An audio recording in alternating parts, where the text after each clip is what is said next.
Hi there, Jonathan here. The following talk is offered freely to ensure that no one is ever denied access to these practices and to these teachings. If you feel inspired to make a donation to support this offering, you can go to my website where you can also sign up for a monthly newsletter designed to support you in your practice. That's at www.jonathanfoust.com. Thank you and enjoy.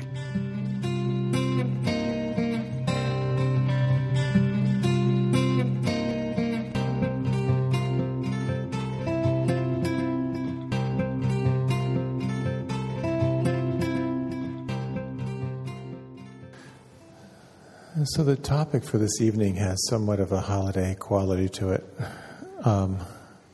It's entitled, What Happens When You Look for the Good? Which I thought would be a great reminder, as most of us are going to be with family.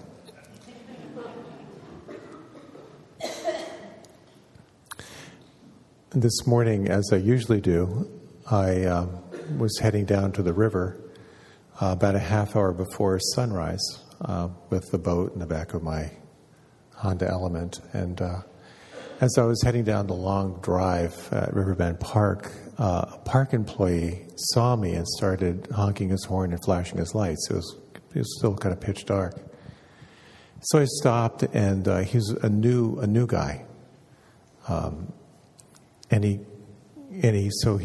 drove over in his car, and he said, "You know there's ice on the river." And I said, "Yeah, I know." And he said, "You know, you could fall in and die." And I said, "Yeah, I know." And he said, "Well, have you got all your stuff? Your life vest?" And I said, "Yeah, I'm all set."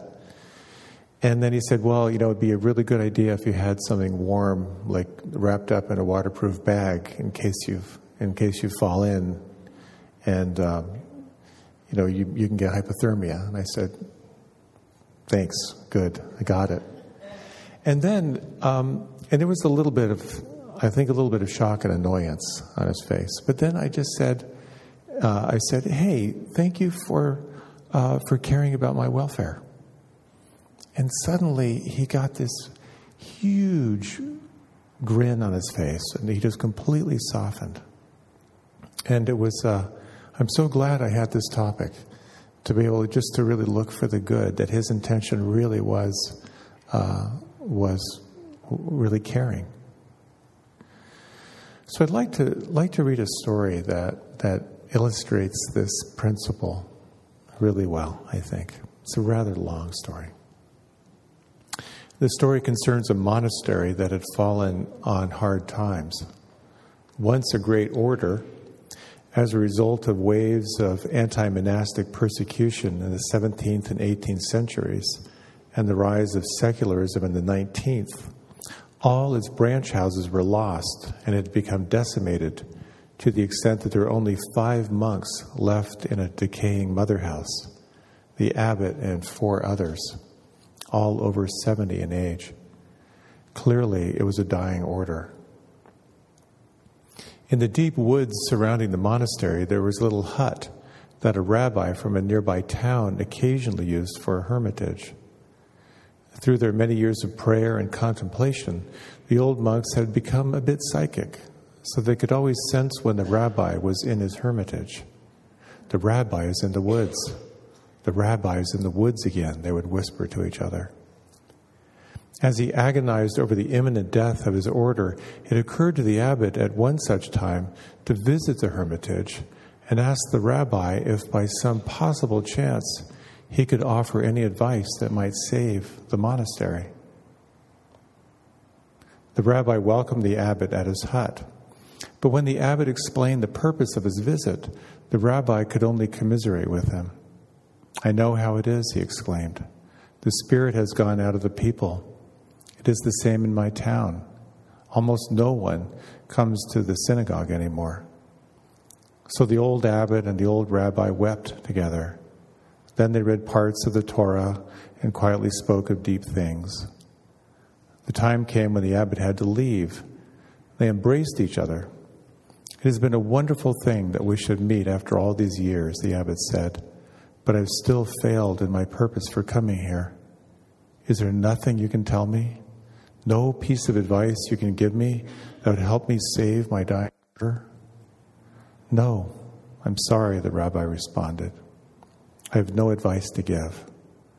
The only thing I can tell you is that the Messiah is one of you. When the abbot returned to the monastery, his fellow monks gathered around him to ask, well, what did the rabbi say? He couldn't help, the abbot said. We just wept and read the Torah together. The only thing he did say, just as I was leaving, it was something cryptic, was that the Messiah is one of us. I don't know what he meant. In the days and weeks and months that followed, the old monks pondered this and wondered whether there was any possible significance to the rabbi's words. The Messiah is one of us? Could he possibly have meant one of us monks here at the monastery? If that's the case, which one? Do you suppose he meant the abbot? Well, yeah, if he meant anyone, he probably meant Father Abbot. He's been our leader for more than a generation. On the other hand, he might have meant Brother Thomas. Certainly Brother Thomas is a holy man, and everyone knows that Thomas is a man of light. Certainly could not have meant Brother Elrod. Elrod gets crotchety at times. But come to think of it, even though he is a thorn in people's sides, when you look back on it, Elrod is virtually always right, often very right. Maybe the rabbi did mean Brother Elrod, but surely not Brother Philip. Philip is so passive, a real nobody. But then, almost mysteriously, he is a gift for somehow always being there when you need him. He just magically appears by your side. Maybe Philip is the Messiah. Of course, the rabbi didn't mean me. He couldn't possibly have meant me. I'm just an ordinary person. Yet supposing he did. Suppose I am the Messiah. Oh God, not me. I couldn't be that much, could I? As they contemplated in this manner, the old monks began to treat each other with extraordinary respect on the off chance that one of them might be the Messiah. And on the off chance that each monk himself might be the Messiah, they began to treat themselves with extraordinary respect. Because of the forest in which it was situated was beautiful, it so happened that people still occasionally came to visit the monastery to picnic on its tiny lawn and to wander along some of its paths, even now and then to go into the dilapidated chapel to meditate. As they did so, without even being conscious of it, they sensed the aura of extraordinary respect that now began to surround the 5 old monks and seemed to radiate out from them and permeate the atmosphere of the place. There was something strangely attractive, even compelling about it. They began to bring friends to show them the special place, and their friends brought their friends.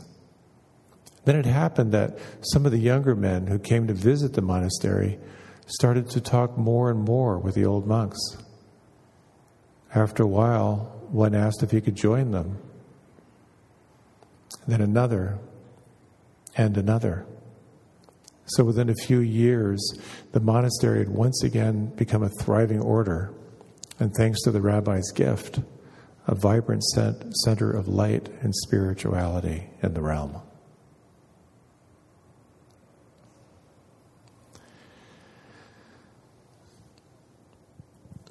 I could just end the talk right now. That pretty much says it all.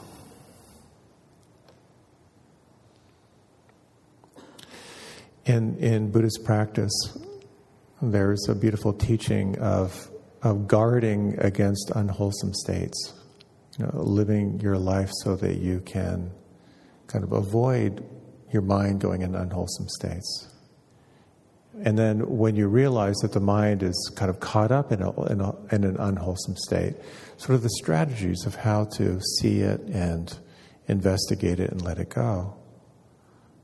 And on the other hand, it's exploring of how you can cultivate wholesome states, how you can live your life in a way that you can bring in more of the wholesome states, and when they're here, the strategies of how to sustain and maintain them. So I'd like to talk a little bit about what it means to entrain yourself to look for the good in things. You know, there's something in neuroscience called confirmation bias. And basically what that says is what you believe is what you see. There's that classic line you may have heard that when a pickpocket sees a saint, all he sees are the pockets. If you see others as a threat, that's the way you'll act and that's what you'll create. And if you see others as inherently good, you tend to gravitate toward that as well. So I'd like to talk a little tonight about how the brain is really designed to anticipate the worst. And how when you begin to look for the good, not in a naive way, but in a way that can cultivate a greater sense of aliveness and vibrancy in your life, how part of the training is to habituate yourself to seeing the good in yourself, as well as seeing the good in others.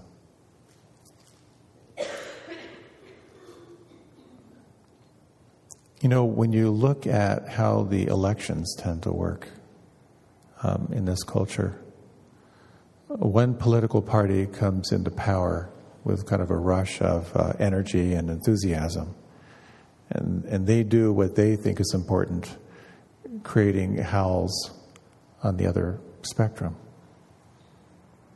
Then the other side rallies, usually in anger and frustration. And they get into power, do what they need to do, and then set up anger and frustration on the other side. So much of motivation in our culture is this negativity bias.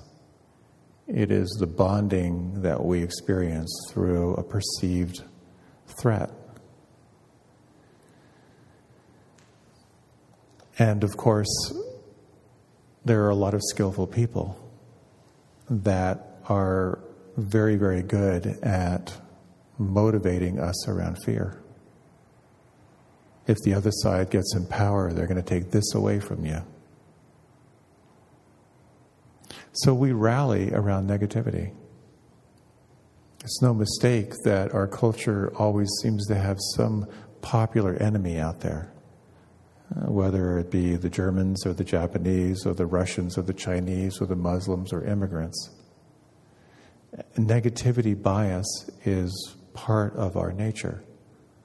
It's just part of how the brain works. And perhaps when you look at your own thoughts, you may have noticed how many of your thoughts are designed around self-protection and self-preservation. It's what the mind does. If you're driving or walking down the street, your awareness is pretty much scanning for danger, scanning for what might be a threat. It's not a bad thing. But it's what we do in order to feel safe in this world. And it's very much a natural function of the brain. There's a quality of the brain, the reptilian brain, which is all about self-preservation. It's all about dominating and avoiding domination. And I remember being out for a walk with Tara one morning. It was just this cacophony of bird song. And she said, "What do you think they're saying?" I said, "I know exactly what they're saying. That one over there is saying, 'You come over here and I'll rip your throat out.' This one over here is saying, 'Let me be the father of your children.'" There is this quality of the brain which is all about self-preservation and domination and avoiding domination. And it's part of every one of our nervous systems here. And then again, this is a way oversimplification. What kind of grows on top of the reptilian brain is the mammalian brain, which is a little more about relationships, a little bit more about emotions. It's tribal. It has that tribal quality. And I imagine part of our evolution, as I understand it, is that I've got my tribe, I've got my family, and everyone outside of my family is an enemy.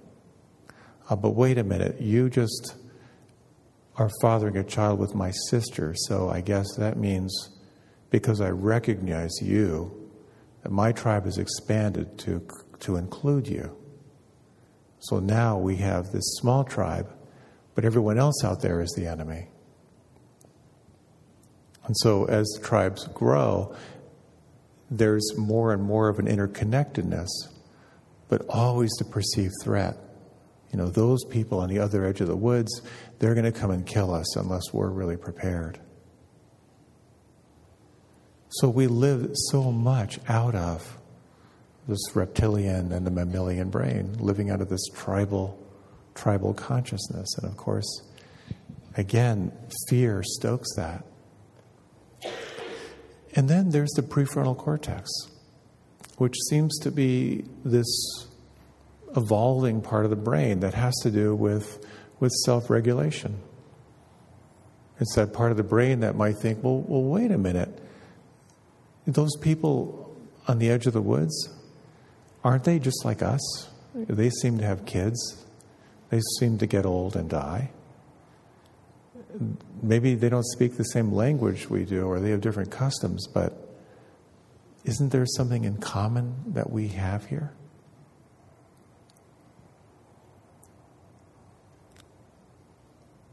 This development of self-regulation is what occurs when we practice meditation.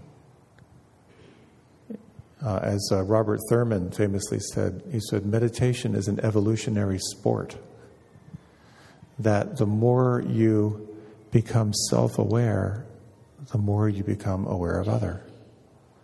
The more you are aware of your own suffering and your own capacity for joy, the more you automatically begin to recognize it in other people. As one of my teachers said, the ultimate realization is, in Sanskrit, it's called Sanatana Dharma, which means the world is one family. That is this interconnectedness that we all have. So part of our journey, I think, is to evolve the brain and to recognize this interconnectedness, to move from the small tribe to the big tribe. And part of recognizing our interconnectedness is knowing yourself, of knowing deeply who and what you are, both your conditioning and who you are as an unconditioned being. I heard this great comedian, I don't remember who it is, but I don't remember his name, but I remember he was just saying to a group, he said, who was first born in your family? And people clapped, raised their hands. And he said, and who's the baby of the family? And people clapped and raised their hands. He said, and who was born in the middle? Who cares? And it's really interesting because when I heard that, I'm a middle child, and the joke really worked for me because there is the conditioning that occurs in birth order. If you really look at it, there's something there. The firstborn, again, to oversimplify it, tends to be more conservative, more power-oriented, more disposed toward leadership. Because they often take responsibility for younger ones, they have more of a tendency to become parents themselves. The second or the middle child, with the pace setter above them, the second or middle child tends to struggle to surpass the elder. They can be often ambitious, rarely selfish, more likely to set unreasonable goals for themselves. There's also a sense of not being seen and not being heard with the middle. Anyone relating to that? Then the last born tends to get a lot of care and attention. Usually highly motivated to surpass everyone, tend to be very sociable, but they can also be the most irresponsible. And children raised solo, without siblings, there's more of a tendency to compete with the father. They tend to live life expecting protection and pampering. They tend to become perfectionists and can be fixated on their goals. So I just wanted to mention that because it's just a fascinating way to reflect on that early conditioning that you may have experienced just based on your birth order, of how much of your life is shaped by those causes and conditions. That your perception of reality is defined through that filter. And certainly for me as the middle child, that sense of not being seen, not being heard, not belonging, it's been a real part of my life.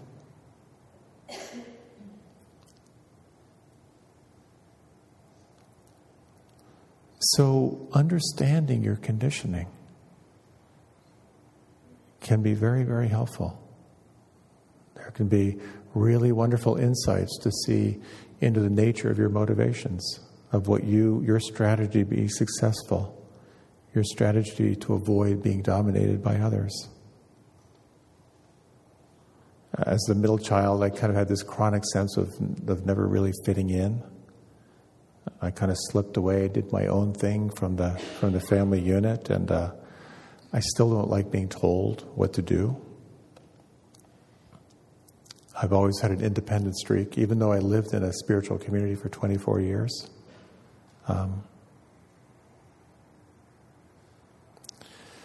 So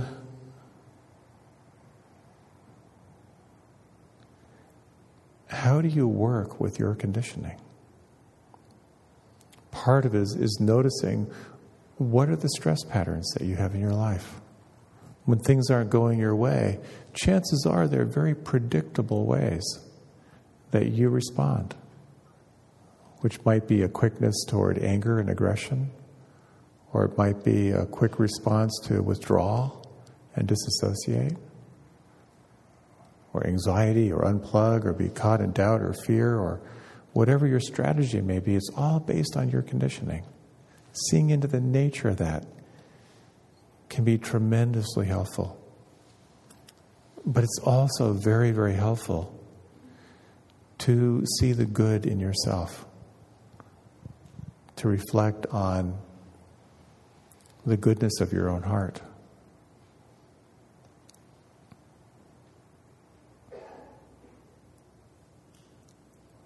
The challenge as well is to reflecting on your own goodness, and we'll do a little reflection on this later, is to practice seeing the good in others.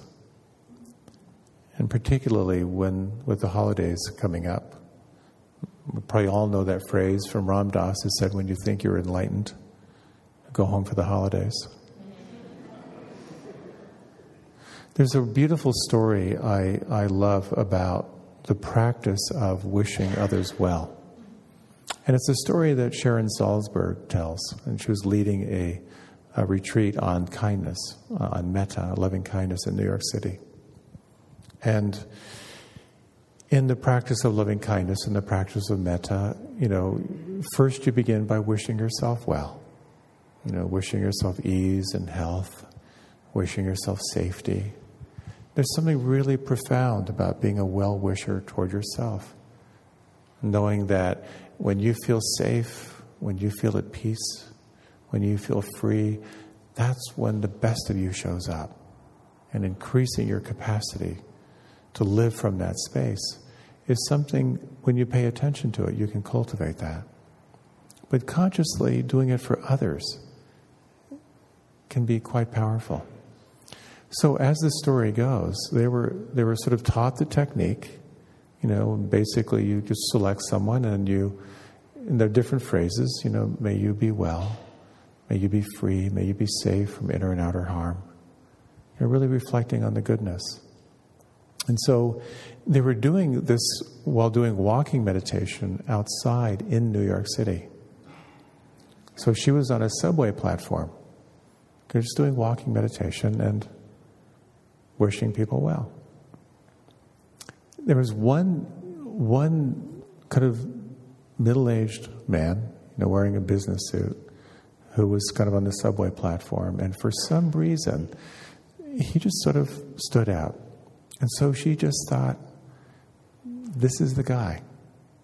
And so silently, not in any overt way, she was just, may you feel safe from inner and outer harm. May you feel peace. May you feel free. After a few minutes, this guy, wearing, again, a business suit and a trench coat, walked directly over to her. And he said, please don't think I'm insane, but I'm wondering, would you pray for me? I'm going through a really hard time right now. How can you figure that? It's an extraordinary thing. Another story just came to mind. This was on a metro bus. There was someone who was sitting like midway, back on the bus, and a very disturbed guy got on the bus, and he didn't have the right change, and the bus driver got into an argument with him, and he got very, very agitated and very angry, to the point where people were looking toward the back of the bus as to how they could get off the bus. It was that scary. And she was watching this, and she was watching her reaction of real fear, like really fearing for her safety.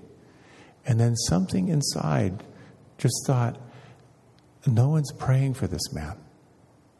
And so she went, may you feel safe.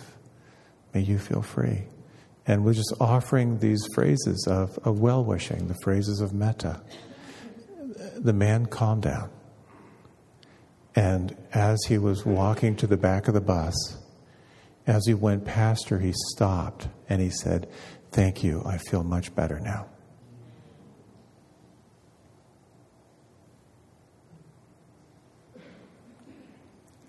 We simply cannot measure the impact of looking for the good and wishing well for other people. It is immeasurable.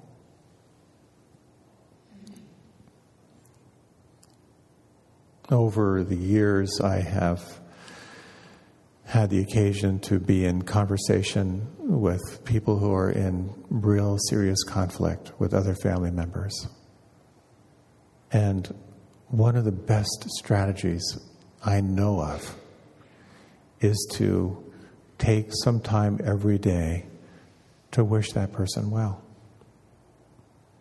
to wish them ease, to wish them freedom, to wish that they feel safe from inner and outer harm.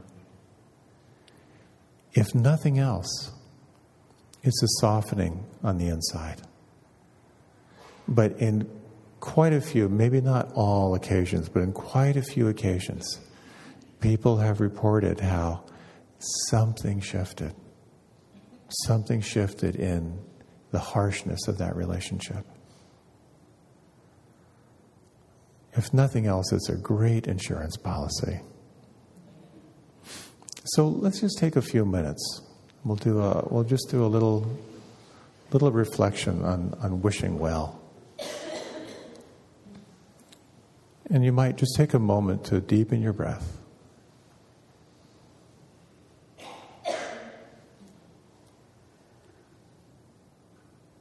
And one interesting portal toward wishing yourself well and seeing the good in yourself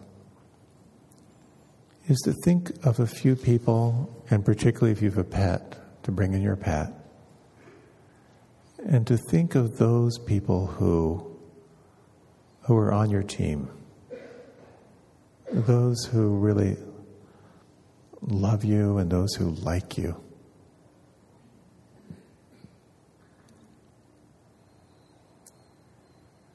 And take a moment, if you would, to imagine when they see you as your friend, as your ally, what do they see in you?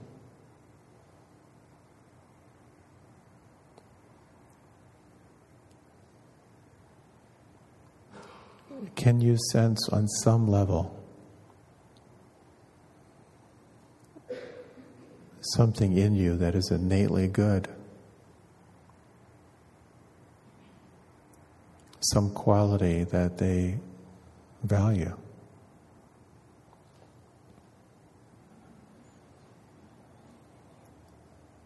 And you might take a moment or two to imagine yourself feeling more happy. To imagine yourself feeling peaceful. Feeling safe. Feeling free from stress.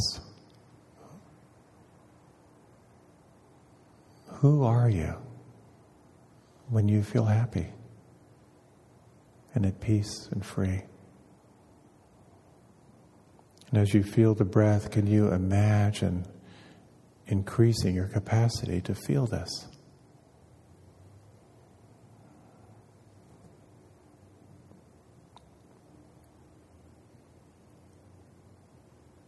And you might bring into mind those who you may be encountering over the next week, if you're going to be with friends or family over the holidays.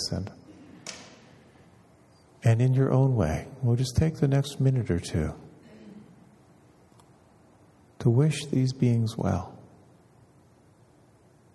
You might feel or imagine each of these beings happy, feeling safe, feeling free from stress.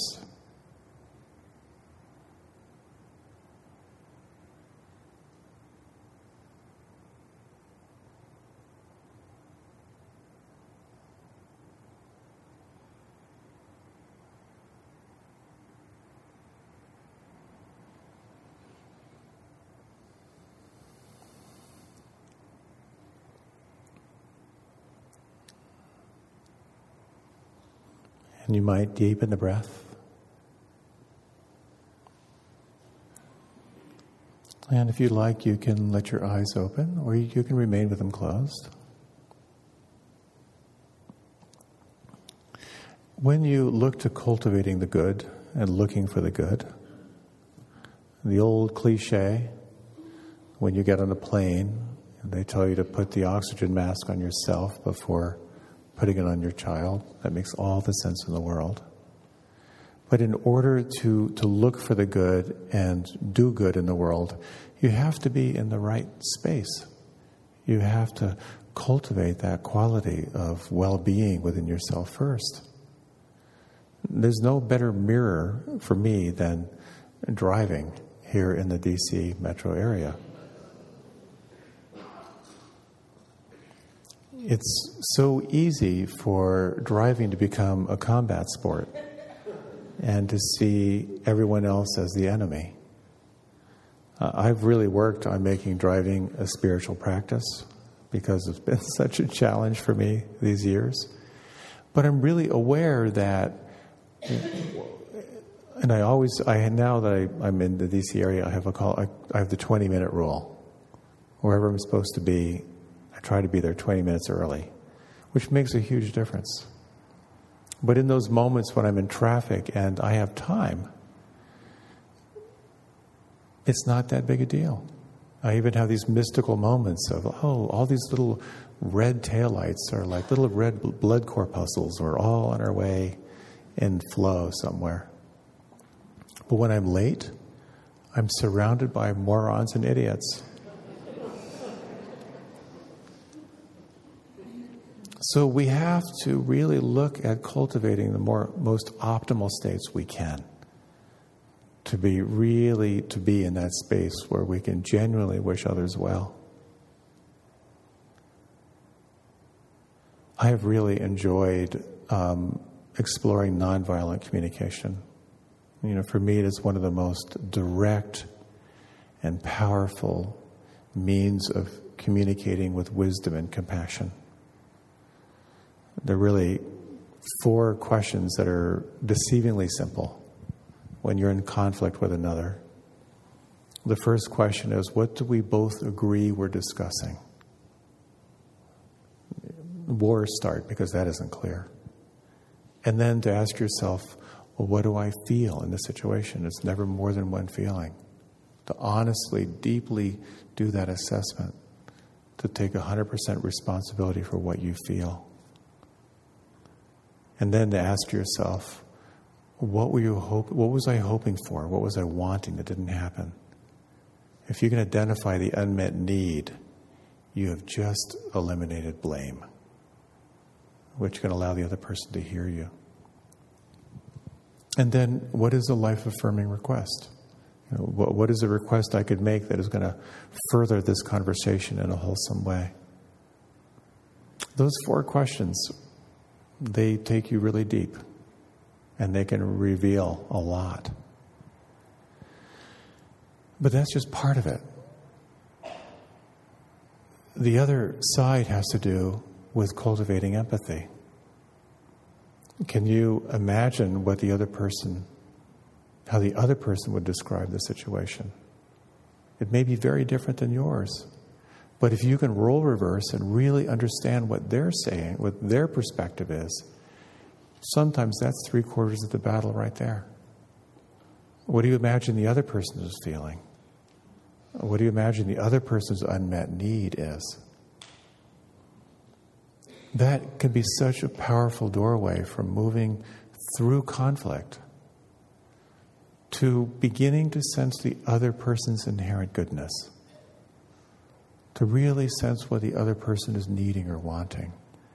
That's when we can experience that breakthrough of connectedness, of moving from I'm one tribe and you're the other, to that interconnectedness. There's so much power in those moments when you are aligned within.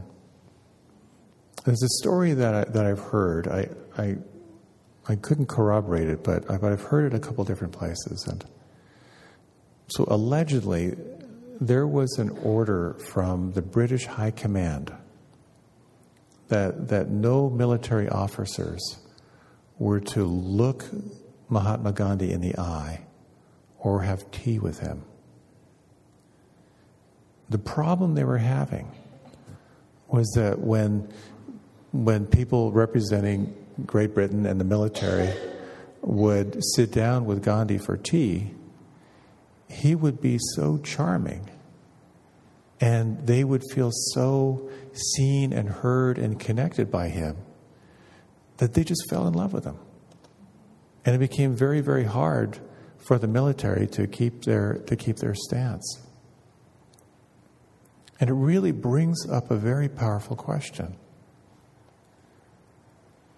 How did Mahatma Gandhi manage to keep that sense of inner radiance, where he could see the good in another person who was part of a system with so many injustices and so many affronts to his culture? How could he keep that radiance in such a way that he could have such impact? And how could these characters, such as the Dalai Lama or Nelson Mandela, Desmond Tutu, Martin Luther King, how could they stay with a message of love and unity despite everything that was being thrown at them? Nelson Mandela said, "It never hurts to think too highly of a person. Often they become ennobled and act better because of it."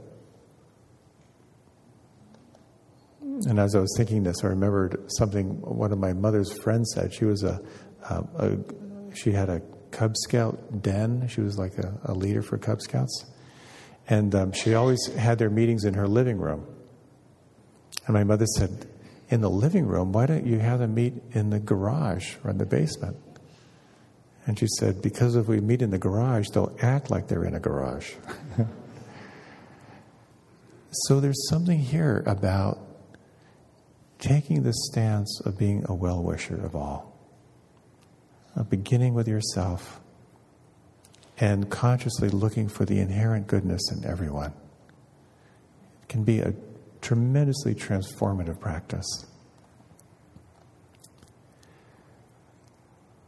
Einstein said, perhaps the most important question is this: is the universe friendly or not? Whatever you believe, you will create.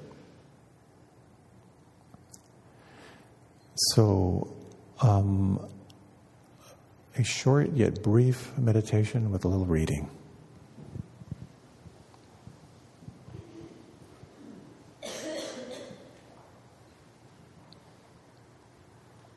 This is from Kabir.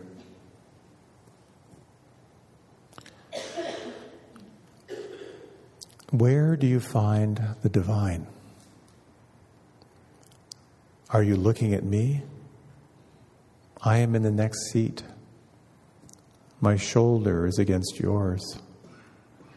You will not find me in stupas, not in Indian shrine rooms, not in synagogues, nor in cathedrals, not in masses, not kirtans, not in legs winding around your own neck, nor in eating nothing but vegetables. When you really look for me, you will see me instantly. You will find me in the tiniest house of time. Kabir says, student, tell me, what is God? He is the breath inside the breath.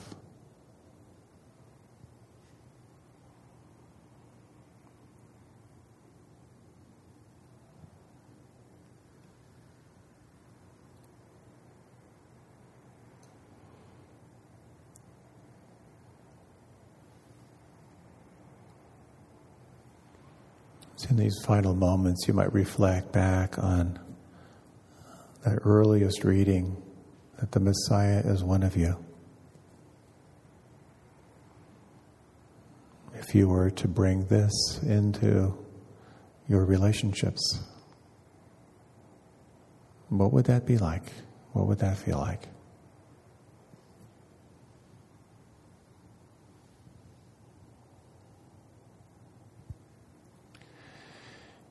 And when you're ready, you can deepen your breath. And when you're ready, you can open your eyes. Thank you for your kind attention. I believe I saw cookies go that way. So, fuel for the journey. There will be a discussion group happening afterward. So please feel free to join that. Happy, merry. Thank you for your support for the class, as always. We will have no class next week, Christmas, nor the following week, New Year's. So I'll see you next year. Thank you so much.